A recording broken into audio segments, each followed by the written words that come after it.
कभी कभी ना कुछ सुने हुए शब्द एक पहेली की तरह होते हैं। आज हमारे पास एक ऐसा ही संदेश है। बस कुछ शब्द जो किसी बातचीत से उठाए गए लगते हैं, पर उनका असली मतलब क्या है?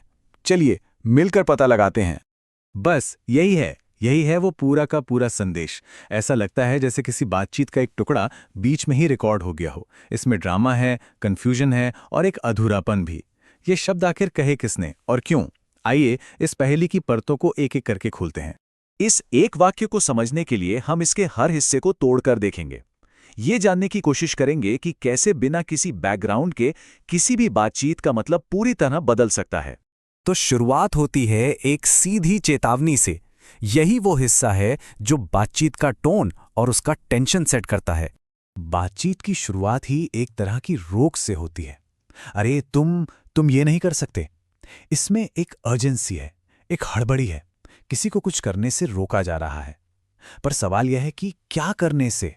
देखिए, ये एक छोटा सा वाक्य कितने सारे सवाल खड़े कर देता है। वो यह आखिर है क्या? क्या वो कोई खतरनाक काम है या कोई बेवकूफ़ी? और तुम करके 2 बार क्यों बोला? क्या ये घबराहट है, गुस्सा है या फिर हैरानी? हमें कुछ भी नहीं पता। इस चेतावनी के ठीक बाद बातचीत की रफ्तार अचानक बदल जाती है। एक रुकावट आती है। अरे रुको, ये एक ब्रेक जैसा है। ऐसा लगता है जैसे पहले स्पीकर को अचानक कुछ याद आया हो, या शायद दूसरा इंसान बीच में बोल पड़ा है। और फिर तुरंत जवाब आता है, क्या? ये बहुत ही नेचुरल रिएक्शन है। ये एक शब्द दिखाता है कि सिचुएशन कितनी कंफ्यूजिंग और तेज है। ये सिर्फ 2 शब्द कई और संभावनाओं को जन्म देते हैं। क्या दूसरा इंसान हैरान है या फिर वो बात मानने से इनकार कर रहा है? रुको का क्या मतलब है? 1 मिनट में समझाता हूं, या फिर 1 मिनट ये तुम क्या कर रहे हो? हर एंगल इस कहानी को एक नई ही दिशा दे देता है। और अब हम इस ट्रांसमिशन के आखिरी और शायद सबसे रहस्यमयी हिस्से पर आते हैं। सिर्फ एक शब्द, बाद में। बस ये शब्द पूरी बातचीत को अचानक से खत्म कर देता है। ये एक फुल स्टॉप की तरह है, पर ये कोई जवाब नहीं देता, बल्कि और भी कई सवाल खड़े कर देता है। जरा सोचिए, बाद में एक वादा भी हो सकता है, मैं तुम्हें बाद में समझाऊंगा। या फिर ये एक धमकी भी हो सकती है, इस मामले को हम बाद में देखेंगे। ये शब्द तय करता है कि कंट्रोल किसके हाथ में है, और ये इस रहस्य को और भी गहरा बना देता है। तो हमने इस संदेश के हर टुकड़े का विश्लेषण तो कर लिया है। अब असली सवाल यह है कि अगर हम इन सब टुकड़ों को एक साथ जोड़ें तो आखिर कौन सी तस्वीर बनती है? देखिए, एक ही संवाद 3 बिल्कुल अलग अलग कहानियों में फिट हो सकता है। एक बैंक डकैती, एक सरप्राइज पार्टी, या फिर कोई साइफाई खोज।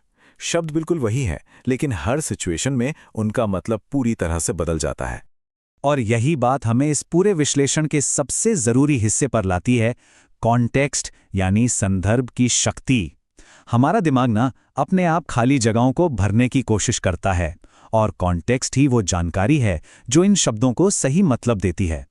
मतलब कॉन्टेक्स्ट वो फ्रेम है जिसमें बातचीत होती है। कौन बोल रहा है, कहाँ बोल रहा है और क्यों बोल रहा है। इसके बिना शब्द सिर्फ आवाजें हैं और कुछ नहीं। यहां पूरी बात एकदम साफ हो जाती है।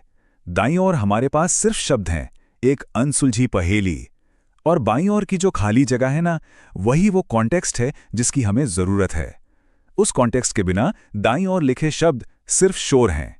तो आखिर में ये समझना बहुत जरूरी है कि जो कुछ हमने सुना वो अपने आप में कोई पूरी कहानी नहीं है। ये तो सिर्फ एक सबूत है कि हर बातचीत को समझने के लिए हमें एक बड़ी कहानी, एक बड़े कॉन्टेक्स्ट की जरूरत होती है। और ये पूरा विश्लेषण हमें एक बहुत बड़े सवाल पर लाके छोड़ देता है। हमारी अपनी जिंदगी में, चाहे वो सोशल मीडिया पर हो या खबरों में, हम कितनी बार किसी बातचीत का बस एक छोटा सा टुकड़ा सुनते हैं और उसे ही पूरी कहानी मान लेते हैं। बिना कॉन्टेक्स्ट के मिली जानकारी गलतफहमी पैदा कर सकती है। सोचने वाली बात है ना?